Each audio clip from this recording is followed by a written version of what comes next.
Bienvenue dans ce nouveau numéro de la Brève sportive et démarrons avec les éléphants de Côte d'Ivoire. Leader du groupe F des qualifications zone Afrique de la Coupe du Monde 2026, la Côte d'Ivoire est à 2 matchs de son objectif. N'empêche que les critiques pleuvent au regard des récentes productions des éléphants et notamment du milieu ultra-défensif. Pour affronter les Seychelles et le Kenya, Emers Faé a convoqué que 4 joueurs dans ce secteur.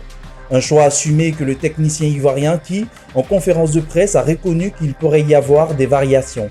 Aujourd'hui, sur le papier, on a 4 milieux de terrain, mais Jean-Phi, on sait qu'il peut jouer au milieu. Guela, on sait qu'il peut aussi évoluer au milieu. Bon, même fut un certain temps, Odilon jouait aussi au milieu. Donc franchement, on a sur le papier 4 milieux, mais on a beaucoup plus de joueurs dans le groupe qui sont capables d'évoluer à ce poste. En l'absence de parfait Guéagan blessé, Faé a fait appel à Pacome Zouzoua pour apporter cette dose de créativité attendue au milieu de terrain. Une option dont il dresse le profil et les qualités. Ouais, pour Zouzoua, c'est un joueur qu'on suit depuis pas mal de temps. On l'avait pris en mars sur le rassemblement juste après la CAN. Malheureusement pour lui et pour nous, on n'a pas pu le voir parce qu'il avait une petite douleur au tibia qui le dérangeait un peu. Donc il était un peu diminué, il n'était pas à 100%, donc on n'a pas pu le voir, mais on le suit depuis, il est performant en club, c'est un profil qu'on aime bien aussi. Profil de meneur de jeu un peu comme les numéros 10, comme à l'ancienne, même si on a de moins en moins d'équipes qui jouent avec des vrais meneurs de jeu.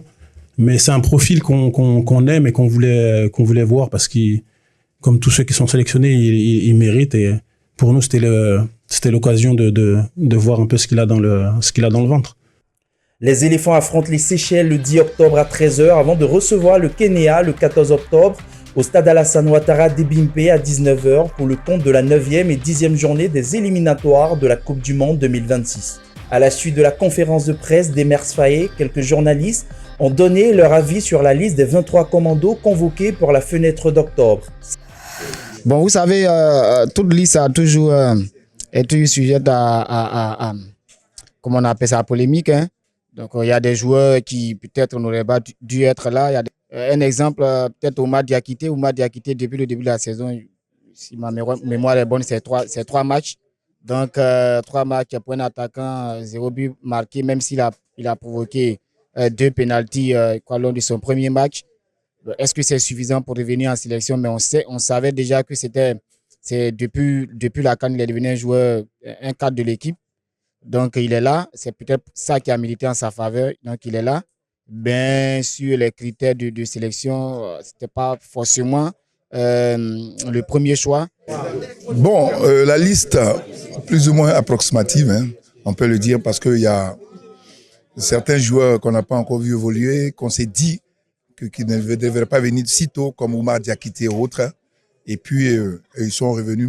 On ne sait pas, ils se sont fondés sur quoi, mais je suis pas trop satisfait de la liste. Zouzoua, on est heureux de voir Zouzoua, qui joue bien du côté de la Tanzanie déjà, qui est dans un bon championnat, qui brille. Mais la liste, comme vous m'avez posé la question, moi, personnellement, je ne suis pas satisfait. Je pense que c'est une bonne liste dans l'ensemble. On retrouve pratiquement 80 à 90% de l'effectif de septembre. C'est déjà bon. L'entraîneur part sur des certitudes, sur nos statuts, sur une base. Et on enregistre l'arrivée de certains joueurs. Zouzoua Pacome, je pense que pour lui, c'est mérité au regard de ce qu'il fait en Tanzanie avec les Young Africa. En attaque, on voit Yann Diomandé qui rentre dans cette équipe, le joueur de Bundesliga, avec Leipzig. C'est déjà très bon. Le petit bémol qu'on a, le petit ressenti qu'on a, c'est l'absence d'une doublure à Sébastien Haller en tant qu'attaquant de fixation. On l'avait avec Bayo, malheureusement blessé.